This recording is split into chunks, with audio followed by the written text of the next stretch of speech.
The Artist Life podcast is brought to you by Real Creative Heart. Heavy the head that reps the crown. With love, your greatness is found. So rep your crown. Live from Greensboro, North Carolina, Art is Life. Welcome to the Art is Life podcast with your host, Russell C. Holt, where we sit down with artists from all career fields and we discuss their perspectives on their art and what it means to them in life. So sit back, have fun, and enjoy the ride.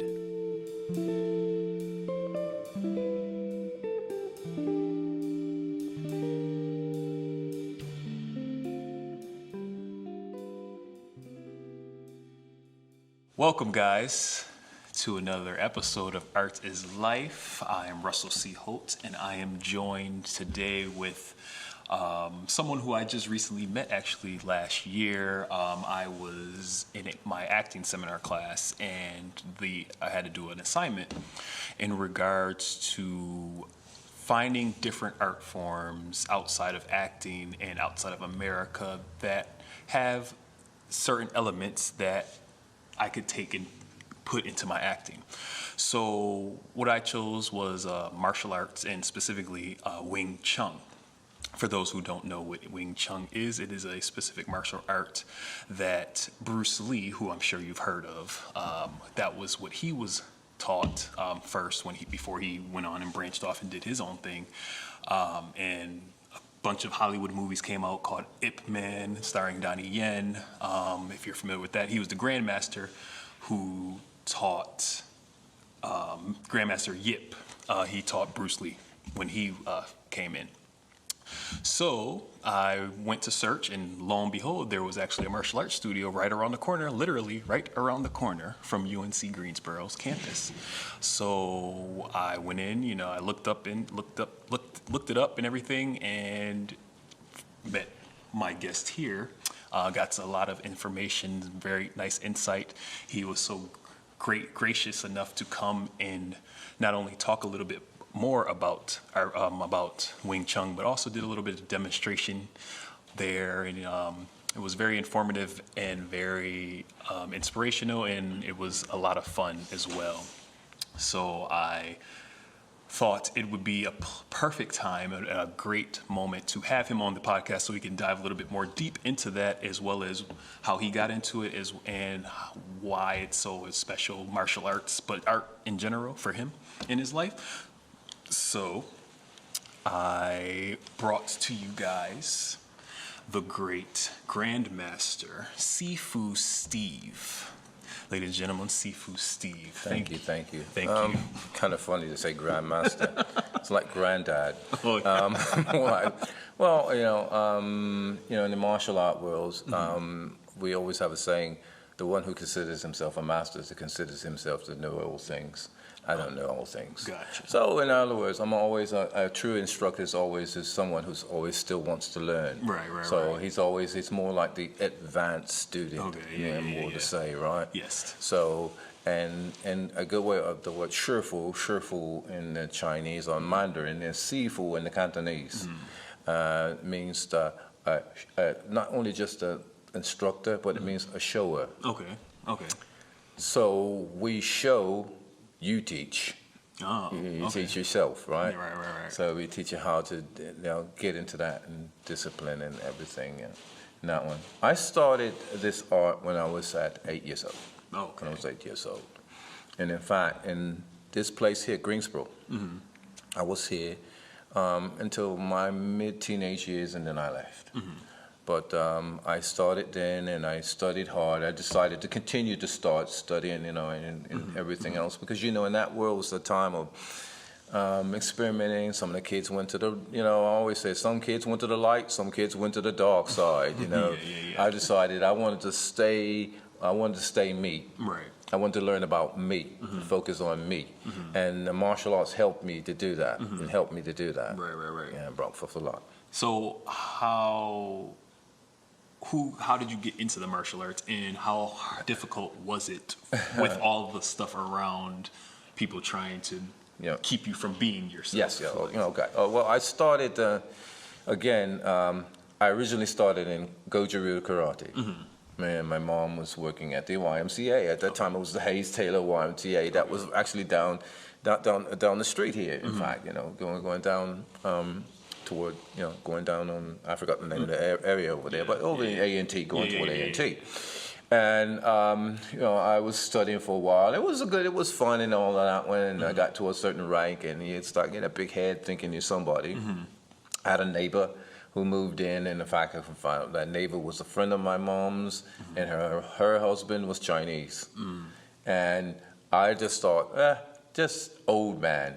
Everybody who was not around over 9 years, that's 9 years and up is considered an old man, And I was pretty much a braggart and showing off the things that I knew to my friends. They were my AK punching bag students, and they were just trying to impress them by my fancy gi and kicking. And he came out and he just pretty much said, your stuff is not any good. And so my friends were like, well, go and fight him. You know how boys are. Right. And then I said things that I shouldn't have said. I wouldn't repeat in front of my mom. I really got beat up, And so he said, try kicking me. Try hitting me, do anything. So I tried it, and boy, did I get baptized. And it was a humbling moment. It was a shameful moment. But I humbled myself later on, and I went to him and I confronted him and asked him, what did he do? He told me to talk to the hand. A few more months of that. By springtime, it was about this time of the month, and that's when he decided to teach me. And it was an awakening. Now, before we go further, is that something like with when you're instructing and stuff like that? Is that something you like to incorporate in your style, like just to see where they at, see where the ego is, to just humble them? Everybody's pretty much different in character-wise. So it's just like each person likes their own flavor, something, right? Yeah. And me, I'm not the one that kind of it says that I always have a saying: we don't beat, we teach. Okay. There's some people that needs what we call. Some people you can teach and show them and they understand, and then there's some that needs that one that we call that aggressive negotiation. You have to give it a little emphasizing on what you do, and give them a little pepper, a little coffee in it in the back, Right. And so that's it happens that way. Okay, gotcha. So the teacher started teaching you what was it continuing on karate? So it was actually Yun Chun, called, or Wing Chun in the English, they say that, but Yun Chun means beautiful spring. Chun means the Chinese means a system, so it's a system of something, or system something, Chun something system. So Yun Chun, which means beautiful spring. I didn't know really what that was, and then when he began to show me, the first thing he did was give me a good whack in the face. I was like, what'd you do that for? He said, I just wanted to let you know that this is real and everything is. And I was like, okay, now I understand. I pretty much understand. So it's all based on realistic things. It's not flashy or showy. Okay, gotcha. So you started doing that, and what made you continue on that path to where you are now? Well, it gave me purpose. Okay. It gave me a purpose. I started feeling change in myself, physically, and then also mentally, because I started learning a language, started learning how to speak Mandarin, and that's very rare to be in a place in the southern area that somebody can start teaching you that. And I was always fascinated with something in Asia anyway, and I get to learn that. So that was a draw in to bring it forth. And I saw the results mentally and physically what it was doing to me. And it started opening my mind into wider horizons. Okay. So I wanted to take care of myself. I started caring about myself. Okay. So when you started opening up and stuff like that, what was your first thoughts as far as what did you want to do with it or in life, before you even... Well, I mean, the first thing, I just wanted to learn it at first. I wanted to, learn it because I was basically I was learning about myself. Okay. Yeah. Yeah. So, and it takes a while process to do that. So I was through because, in that I was having hit my teenage years, and then I started going in teenage years. I didn't have such of a rough transition through, puberty, and then kind of that, this or that, or because when I was in elementary school, you had the problems where you had some problems in school, and you feel like, oh, I can't do this, I can't do that, a failure, and all that one. So what happened is that anyone who spoke negative to me, because of that growth, I started seeing it clearly in a different point of view, saying that's what you say to me, but that's not me. Right. And that's that kind of thing. So it was helping me a lot. So it helped you become wise beyond your years. Yes, so I did become wise beyond my years, and because of that, you don't make friends that much because everybody else is basically walking, talking idiots at that time. Right. Did that? How did that make you feel? Like you were getting something in the grand scheme of things that obviously was more beneficial, being wise at that age, but it isolated you kind of like with growing up with. I didn't feel inadequate or left behind. I just felt like I don't belong here. Immediately, that means I don't belong here. Right. That doesn't necessarily mean the nation, but I don't belong where this place is. I need to go beyond that. Gotcha. And so, of course, the people who are just running with that, in that same little river or that same little grain, they would accuse you of you're strange, you're weird, you think you're better than me, yada, stuff like that one. Yeah. So was your family and the friends that you did have, were they on, because you left when you said? I left when I was 16. 16. So were they all on board with that, or they were just like, what Well, are you doing? I actually didn't care, if they were or not. I knew I was going to do that. I knew it. And my mom knew. She said, there's something in you I know that I might not see you for a while. And I left for a straight 10 years, and I didn't come back for 10 years. I talked to everyone. Right. I just didn't come back. Okay. No, because I was so learning. I was discovering so many things. There were so many things out there with discovering, and it started with that martial arts. And so, the first thing I learned about is the word kung fu. Kung fu. And I learned kung fu. When I was taught in the West, kung fu or kung fu was always fighting, Bruce Lee's, right. Chinese clothes, dubbing English, with Australian guys speaking, all this stuff like this one. But no, I actually learned that the word kung fu means effort. Effort, yes. And so I was modifying in my effort, in my life.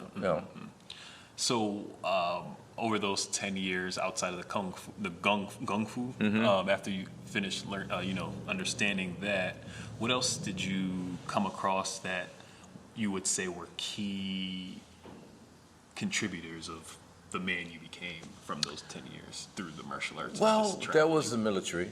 Okay. You learn all the new curse words that nobody ever know. They drank a lot. I didn't do that at all. And because I started discovering who I was, none of that affected me. But at the same time, I did learn a lot of, a more drive, focus on some things.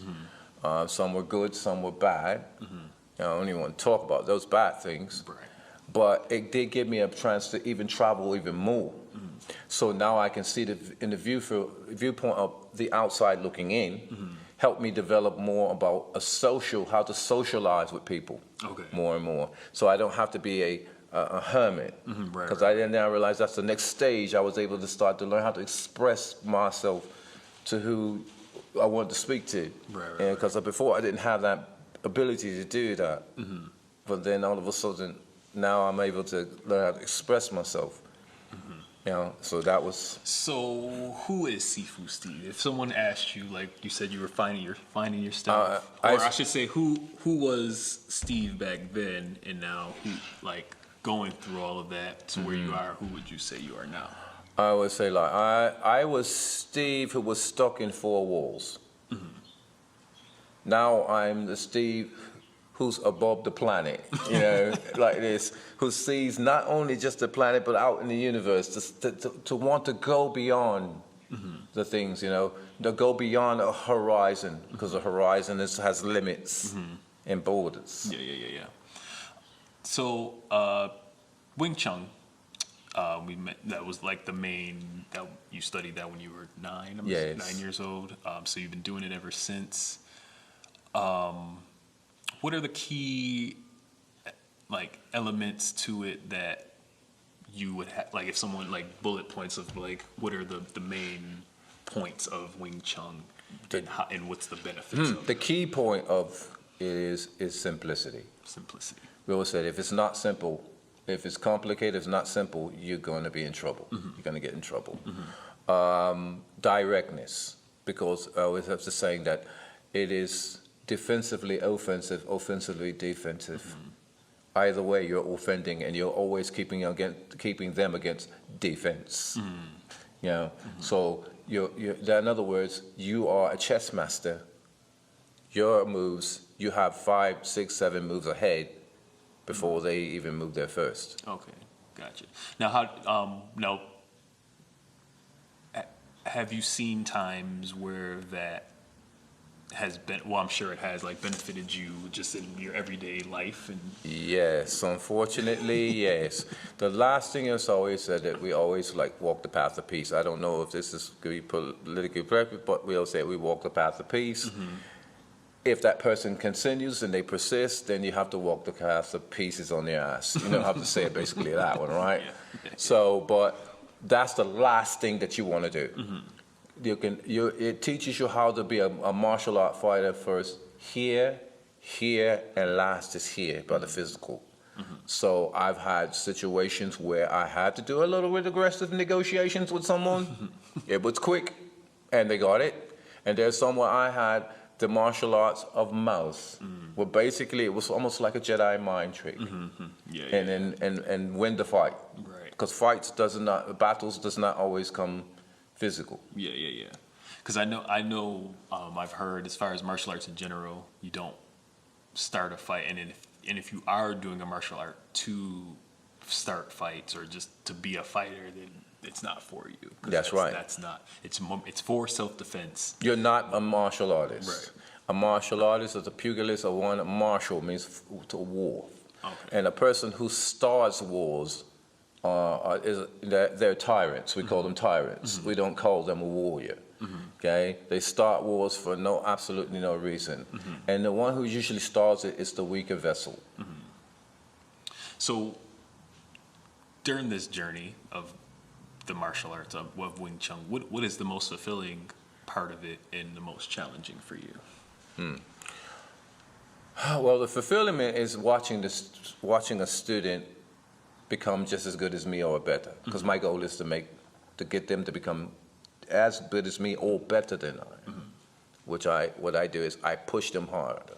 I go through them to stages, and but the goal in the end of it is like now what's the second question?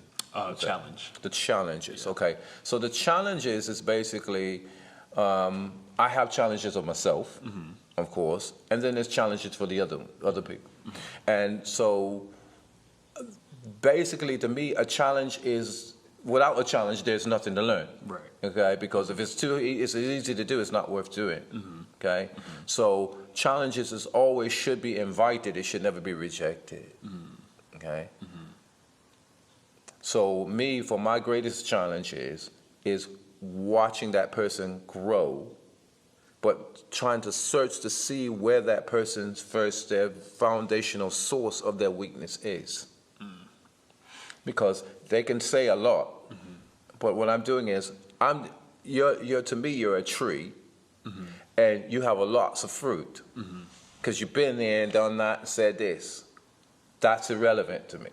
What I'm looking at is, what I want to see is the root condition. So we can see where the soil and the root condition is. There we have to build.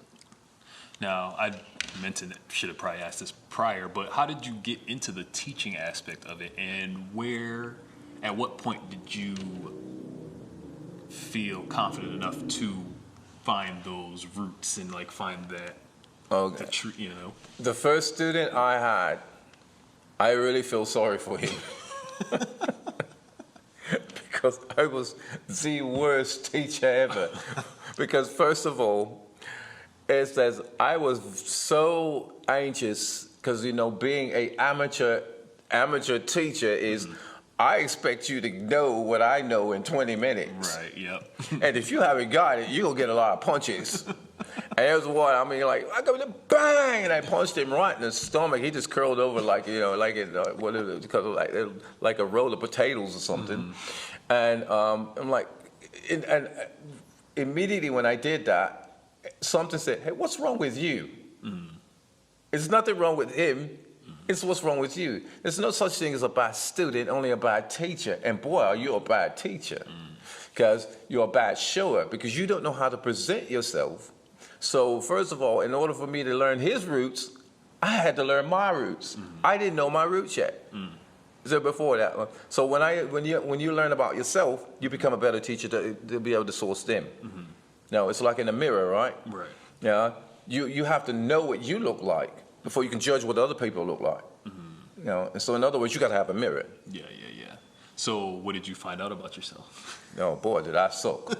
Yeah, it was horrible. Yeah, and that was horrible. I really sucked. It was bad. But after that, I didn't teach for a while. I started to do the Tai Chi Chuan. I started getting other shifus that was traveling around in Asia and started learning other things. And that was just in my younger ages. Started learning about myself. And then now I learned my roots, and then I had a foundation. Now I know how to build up on someone else. You know, you build up, because no matter what, regardless of who he or she is, they all have to have roots. Right.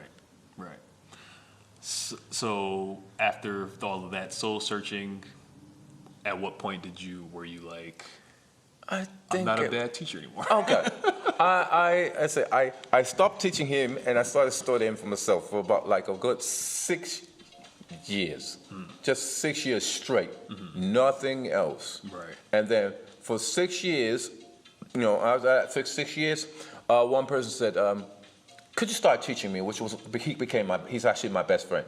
All his children basically are like my children, okay? They call, you know, he called me uncle, but then when they're like, you got two dads, you know? And so in the Philippines, I've taught every last one of them. I taught their dad, and he studied with me for 20 years. 20 years. Yeah. Now, he's a top shifu there in the Philippines. He has lots of students, and also an honest, and his father also taught me how to do the honors. So I know their family art. And they adopted me into their family art, because you had to be adopted into that family lineage. So I learned then, after I learned through him, and I started teaching the children, and then others started coming, and and I didn't even realize by that time I was a very good teacher, because I was very patient. So patience was the key. Patience. Learning to be patient. Because I wasn't patient with myself. Okay. It was not with them. It's not what you. Were you looking more for results? It's like yes, because when you're like, you know, just like you know, you just like because of that immaturity, you expect them to learn as fast as you could, and now I realized that I wasn't that good of a student either, you know. Right. So during that 6 years, or even outside of that, when you weren't learning the martial arts, what were you doing as far as work? Like, were you just? I was in the military. Military. I was in the military, and of course, you know, special operations teams and stuff like that. So I learned a lot through that, and especially when you learn that, when you become a leader, a team leader or commander leader. I became a commander leader, and therefore men depended on me. I made a mistake, we paid with our lives. Right.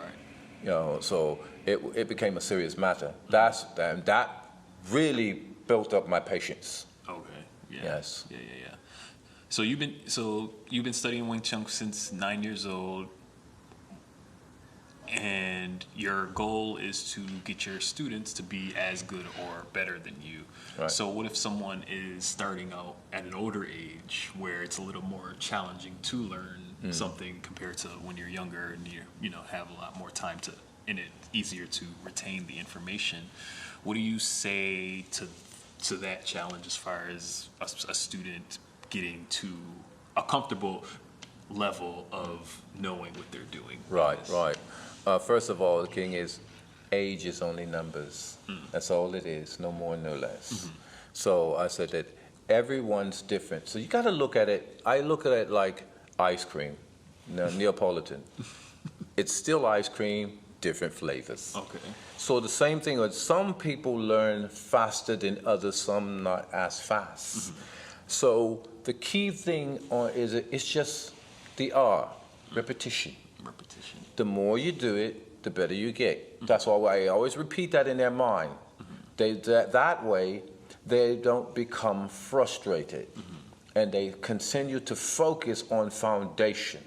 And the foundation is, I said this one always remember this. You suck, and just keep remembering that. And guess what? The more you do it, the less you suck. It's just like in acting, right? The first time you're like a robot, like an automaton, standing there, and they're like, you do know that just reading a script is not enough. It's called acting because you have to become the character. Right. Yeah. Yes.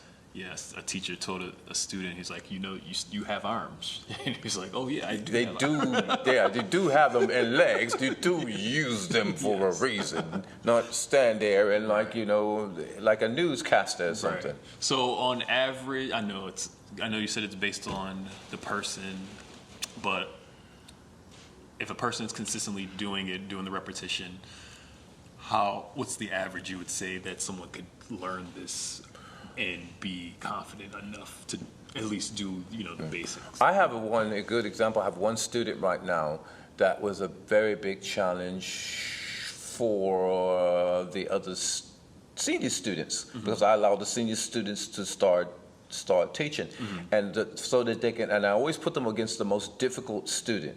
So the reason why, so they can discover their weaknesses through that, and then they come and ask me questions and say, "Is that student hard for you to teach?" I said, "No." So why? Because that one, I know where their weak point is. So what I do is I work on the strength around that weak point and disregard the weak point. In fact, I disregard it, and I don't give them time, because most of the time in the weak point for a person, and it's the power of thought. And usually the weakest one is actually the one who's the smartest. It's because they try to analyze everything. So in other words, there's a mistrust within themselves. Because I know you mentioned when I came the first time to did a little demonstration, saying like the body already knows the martial art. It's the mind that keeps you from it. Exactly. Even with that stretch you had me doing, I was doing that even after the fact. I was like, oh, okay, yeah, like. Yeah, that's right. The body already knows what to do. The body knows martial arts. It's just the mind needs to catch up. And so the problem is the mind argues with the body. And telling the mind, no, you're not doing it right. And then the body says, you know this because, well, it's because I saw a lot of movies, and I feel and I think. Yeah. Also, too, it's the mind. Like, 'cause I have this battle all the time, like just like constant battle within myself. Like when I was mentioned, I was taking swim lessons, and like trying to. It took me forever just to jump in the deep end with a buoy on. Like I have something I know I'm not going to drown or sink, but it's just like if your mind's not familiar with something, and it's like it'll do its best to like keep you from keep you from going to challenge your life, or it will kill you. Yes. It will kill you. Yes. Because it will try to tell you what to do once you're in that source. And it's never experienced it before, but it'll try to tell you what to do. Right. And I said, case in point, when we call drown proofing in the military, they call drown proofing, which is not nice. I mean, well, you take rubber bands and you put on your feet, and rubber bands, we put your hands behind your back, and they throw you in the deepest part, and you porpoise across through the pool, and you come up and you stay up. So your mind immediately, they do that because they want to show you how much your mind is your enemy, can become your enemy and kill you. Yeah. And so they'll let you drink water. Drink water, there's no such drain, they'll drown. They'll let you drink a little water, bring you up, and then pop that water out in and throw you right back in. So that the mind can get to the point where it's psychologically broken down. It submits. Because it goes like, if I go back in the second time, I'm going to drown because I have no strength. Now, it's the mind saying it has no strength, not the body. Right. Body has a lot of strength. Right. And so that's the whole thing. Yeah, like,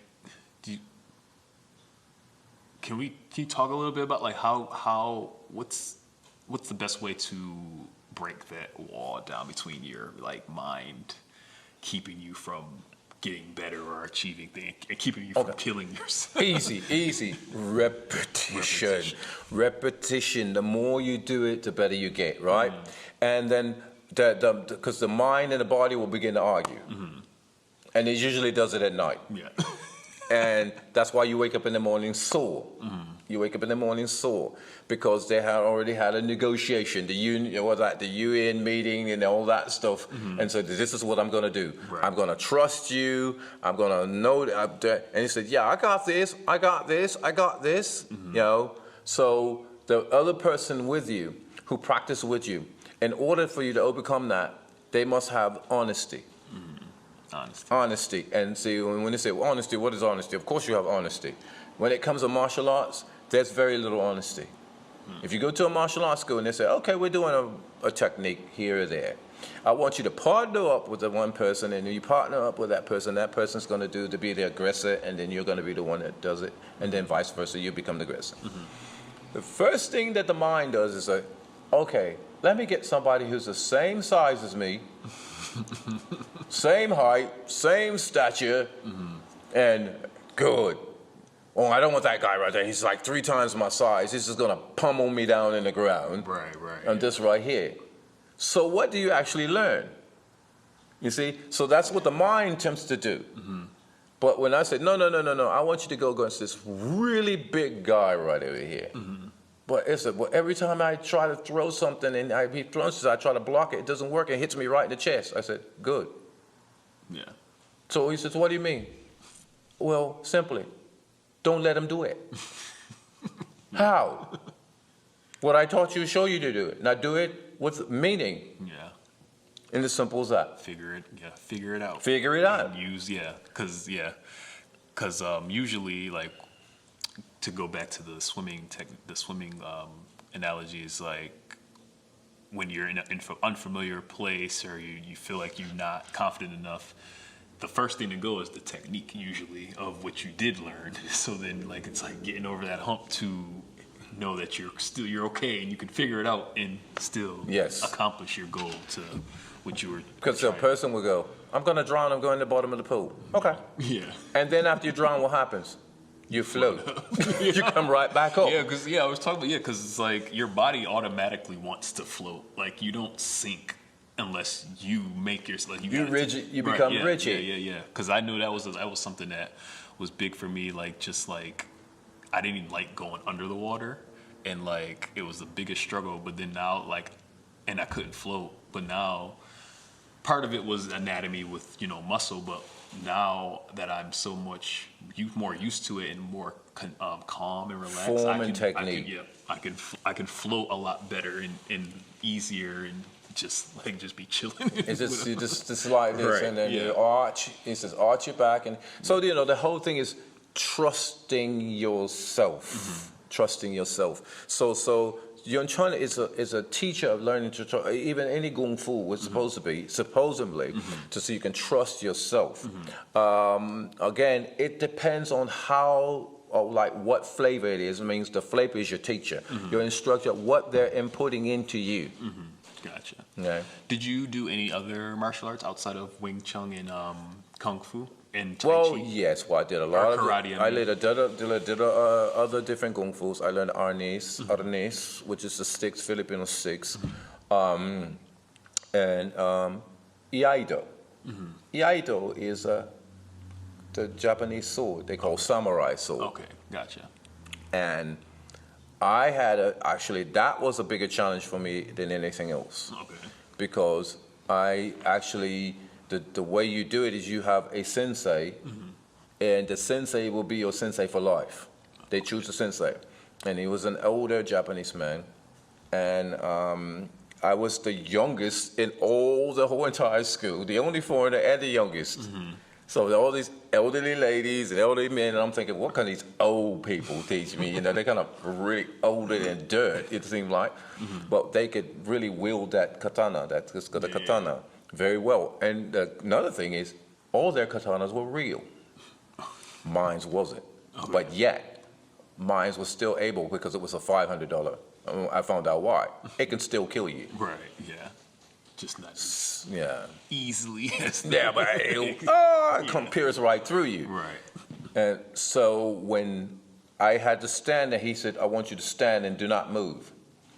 And I saw his face change from a smiling, this nice, smiley Japanese man into this old, deadly samurai face, and backed up. And my mind was like, whoa, whoa, whoa, whoa, whoa, whoa, what are you gonna do? This guy, and he goes, and then, and it was like this close to my face. And I can hear the wind, and I was just waiting for like bloodline and cut down the middle. And I said, boy, I got that Samurai Jack moment, just for a little minute, And I said, yeah. It was a fearful thing, but yeah. So with that particular one, you said your sensei is the same one for life. So what happens after they passed? Do you not get another one, or you just gotta No, you learn? continue. You can get another one because each one has its own style. Because their history is all the way through their family lines of samurai styles and things like that one. But I stayed with that one, and because his style was so unique, it was very unique from the Osaka technique. Do you incorporate the weapons? Because it was like the weapons training was what you branched off, and do you incorporate it in your teaching, or is that just something that you? Well, yes, I teach the chin style of the chin, the sword, what you did before, the sword. But I know all of the Chinese weapons. I know how to utilize them all. Okay. I know how to use them. I know many forms. I did competitions doing forms. I did not like doing competitions and fights because I was realistic in combat, and I did it before, and the person ended up with a broken face, and it didn't go too well. So, Yeah, that's why I was like, I enjoy watching like UFC and stuff like that, but it's like I don't see how you can be cool, shake somebody's hand. You can't. I mean, no. Yeah. So yeah, that's a newer style itself. The MMA circuit. It's new, but yet it's old. Old and why? Because they're just repeating the ancient things of the gladiators. Right. Yeah. I hope it doesn't get to the point of we who are about to die salute you. Right. But it's getting there. But it is what it is. So did you ever feel any discrimination of any kind when you were learning these arts, as growing up, being an outsider, not only an American, but a black guy? Yeah, okay, all right. Yes. Unfortunately, many times we have to prove ourselves more than everybody else. Everybody else can be legitimate, and then we have to, we have to do that extra oomph to do things to convince people we know. Right. And you always got to sit down. They want to question you, not only challenge you physically, but challenge you mentally or your history. Some will deliberately tell you something wrong to see if you just follow it and say, this guy doesn't know anything. Right, But I catch them there and I correct them right then and there. And then I give them that kind of oomph, like, don't do that anymore. Right. I mean, I see what you're doing. Right. Please don't do that. And they get that. They kind of get it. But yes, I've done seminars in China. I've done seminars in Taiwan. I've done seminars in Japan and Philippines, other places like this one. Taught so many students. I've had only just a few cases where there was some racial issues with that. And I had to deal with it. I didn't deal with it actually. The ambassador of China was the one who dealt with it. I really pitied the guy because they kind of marched them off somewhere, and they were kind of knocking them on the head while they were. Well, that's good though. You know, you had some people of the culture that were, you know, Yes. good, like were down to vouch for you and, you know, keep your hands clean from all that stuff. But I was under the we call the Jinwu Association, the Jinwu Association of Shanghai. Jinwu is from the martial art or the Chinese martial arts called Huoyanjia. Huoyanjia is very famous because it was a movie made of his life. And it was Jet Li who played this character. The movie's called, in English, it's called Fearless. Okay, yeah, I've heard of it, yeah. Okay, so he made an organization called the Jinwu Association. In fact, this school is under the Jinwu Association, right? So I'm the first Black American or Black person that is under there and also part of the chairman of the board. Okay, nice. It was not, I had to earn it. And it wasn't earned because they were looking at me and my color. When they see martial artists, especially a lot of Shifu, when they see martial artists, they honor all martial artists, especially under the Jinwu. They honor them. But they want to make sure you're the legit stuff, and you're not just yada, yada, yada. Right. And they had a lot of Western people coming, oh, I'm a master of this, and that's why I'm a master of this, and master. They go, yeah, yada, yada, yada. Come on out here and try it. Right. And so I had to try a multiple amount of different other old senior Shifus. It didn't feel so good. Yeah, I gave them a little bit, they gave me some back, and then if you can take it, and they're like, you're in. So it was it. Nice.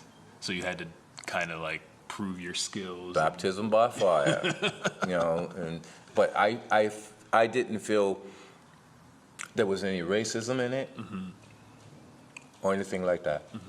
Only in Japan, I only experienced a very bad racial discrimination. But it had nothing to do with martial arts. It's just going into a shop and they told us, get out because I hate black people and stuff like that.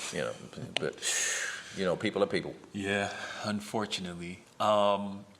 I did want to talk a little bit about, I heard you had a nice encounter with the late, great Kobe Bryant during your time in China once. Philippines. Philippines, my mistake. You don't have to go into detail about what happened. Oh yeah, Kobe is great. He takes everything great. And it was like, there was Kobe and the other guys because they had won the championship. And they came to Philippines because it was a national sports arena. They were trying to emphasize sports for all the young people. And it was not only different because we were around different there because there was also a lot of artists or actors, top actors, because I know a lot of the actors over there, they were also participated in it too. To get them into things and to entertainment and into sports, especially sports, the children love sports. And basketball is one of them. They're basketball maniacs in the Philippines. They love it. But sometimes I call it basket brawl. They do more physical than like that one. Is it like Manny Pacquiao basketball or Manny Pacquiao basketball? No, it's some basketball players. But many of them, some of our people who are there too. They can get on the teams here and they play they're playing there. They're doing international teams. And then they have their local boys too. And they play very good. They play pretty good. I mean, it's interesting in all the different games. The international teams. So, they had them there, and they're big, and the owners were there too. So, it was like the owners and their kids and stuff. So what they did is they called me when I was in Hawaii. In Japan. When I was in Japan, and they asked us, okay, we want to sponsor this. We want you to come down and we want you to present, Yun Chun and different stuff like that one. So I'm thinking it's a little thing, Gonna find this thing is huge. They got all this. You got TV everywhere. We broke ourselves in groups, so we had television groups going with us everywhere, and we went to every university. Okay.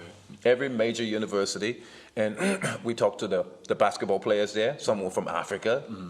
Young men from Africa, some Filipinos and stuff like that one. And then also the women's teams and stuff where they were playing different ball, soccer, whatever, yada, yada, yada.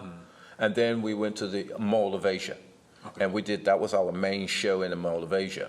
So they were asking me on the Mall of Asia, you want to do the full demonstration. So I decided, okay, I'm going to do the 1-inch punch. And so he's like, okay. So he never seen it before. And I forgot the other player.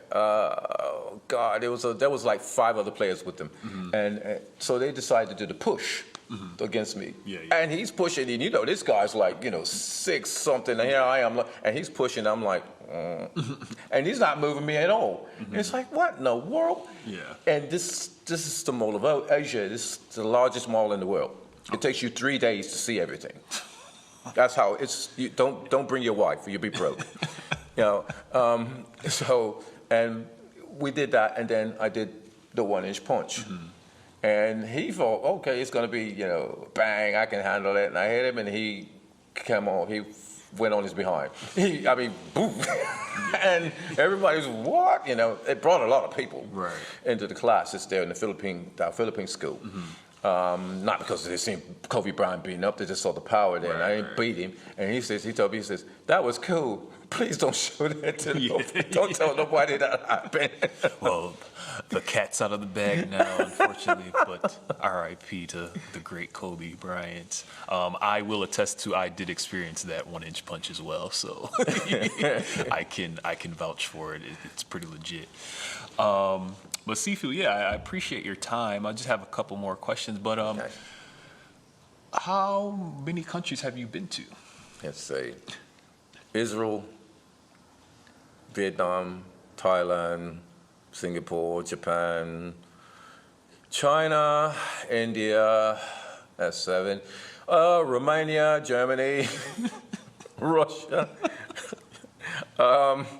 Let's see, Czech Republic. I've been What's your favorite country? Everybody asks me that. I said, none of them are. All of them are. None of them are, and all of them are. Because I had so many good let me rephrase it. What's the best landmark that you've been to in the country, like a historical spot in a country? Well, let's see, what you mean, the favorite one, or just because you said there's always good stuff I lived in Kyoto. Or I should say, where would you go again to visit? I lived in Kyoto. Okay. And so in Kyoto, we go right in the center part of Kyoto, yes, and we would go there, and a lot of people I don't know why, filming Kyoto, even a lot of movie stars and stuff. You get to meet a lot of people. I've met people from, from the old days of who plays the Fonz, and Henry Winkler, to B.B. King, to just walking down the street. Tom Hanks.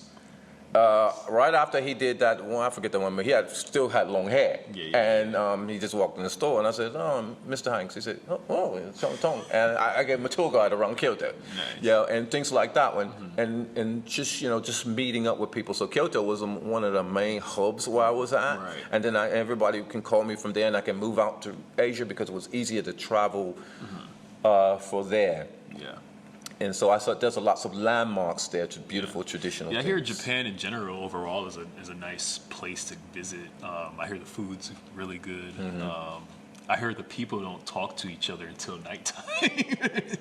Well, that's Tokyo. Tokyo is the reason why they talk to you at nighttime because they're pretty much drunk. That's what I'm saying. But Osaka and Kyoto, totally different. Especially Osaka. Osaka, they call them the hillbillies of Japan. Oh, really? And because they have their own slang and everything like that one. That's where Steven Seagal learned his Aikido from. And things like that one. But being there in Osaka, I was able to do all kind of things. I even opened a tea room. So just challenging. Nice. You've focused mainly on Wing Chun, and what are your thoughts on people branching out and trying different martial arts? I think it's great. I think it's great. I told them I think it's great because Wing Chun is a foundation thing that you can add to it. That's a good thing. You can blend anything to it.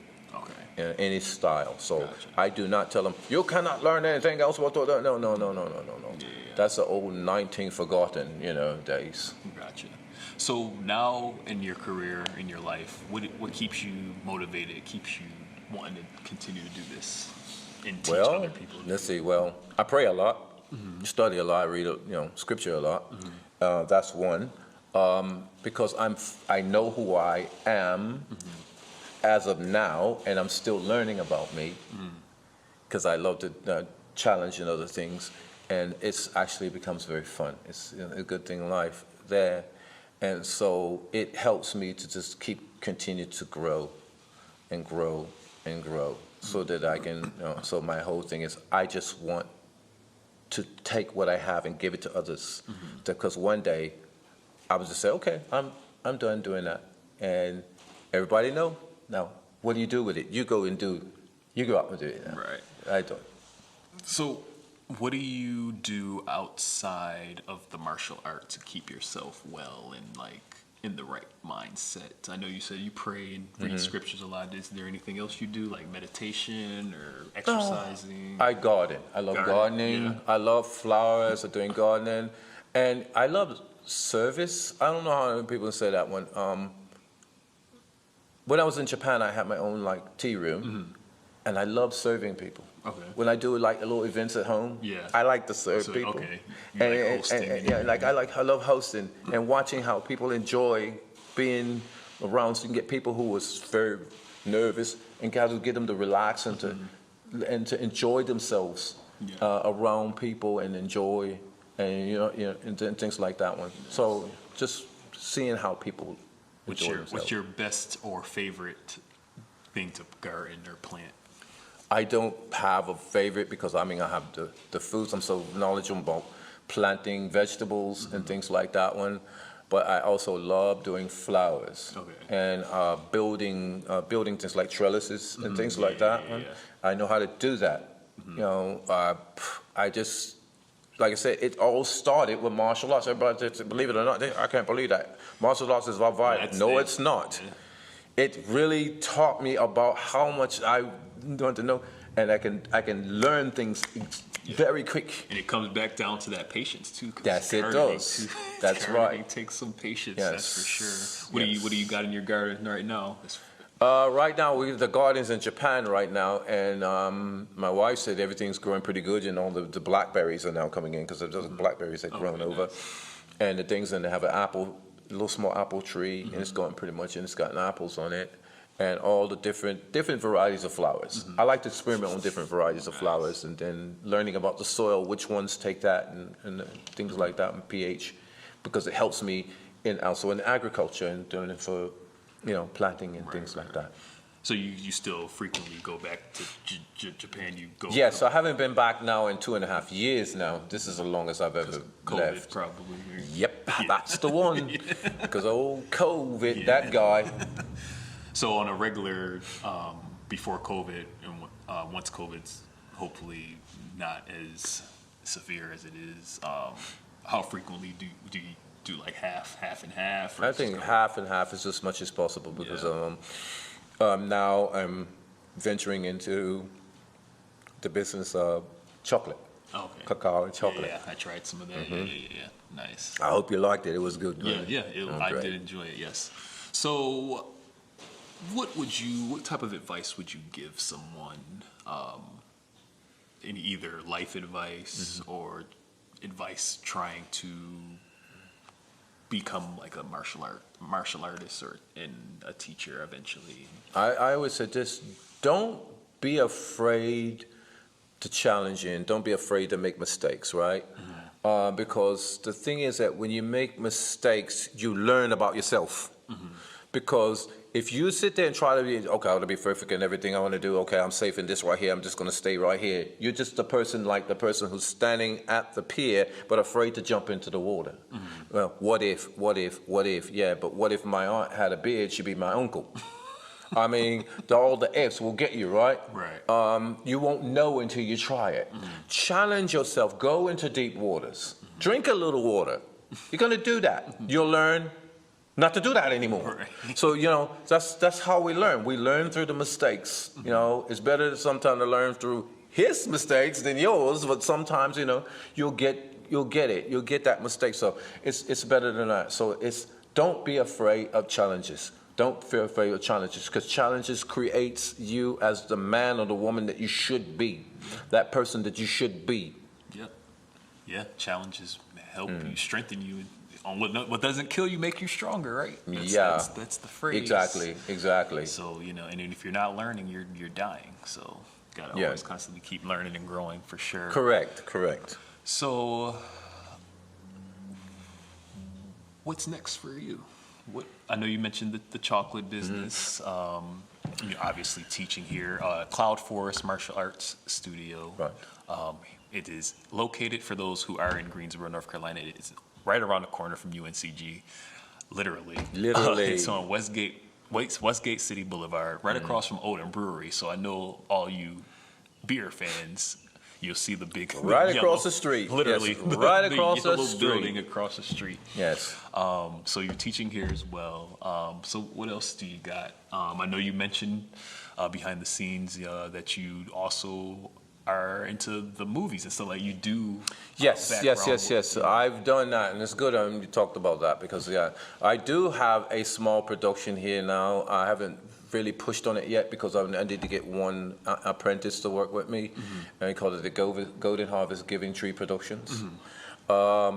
So right now we're doing I tell people, you want to do documentaries, you want to do, I said in weddings, I call wedding movies, and no such thing. I don't do weddings. I make wedding movies. Well, I might have to hire you to come on up to Buffalo. Yes, shuffle out the Buffalo and do that one, and doing movies and make it into something that you can watch for life. Something that, because I want them to something that they can enjoy for life, and something that they can see, they can show to their children and to their grandchildren, and so on and so forth, like that one. I call it a generational gift, and that one. So I started doing that on my own. I didn't go to school for it. I started studying. I studied books and I studied the internet, and then I started going out there and doing trial and error. And then I started meeting people who were actually professional cameramen globally, gaffers, and as you name it, they were doing, and they taught me about the rule of thirds. They taught me all this one. They taught me about blocking and blah blah blah, and all these things, and all this one. And then they started hiring me to do things, And on the first gigs I started getting, it's actually Red Bull. Oh, really? Nice. Red Bull, the exports. Yes. In Asia. So I did flatboarding, skateboarding, X-bikes. All this right here, doing all this stuff, and just started putting in my emphasis, and I learned that, hey, this is just another form of Kung Fu.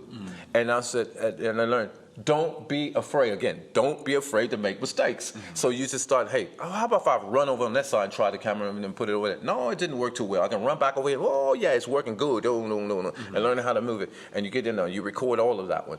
And it's because it's always recording. You got SD cards. You can put them in and slap them in, slap them in, slap them in. Yeah.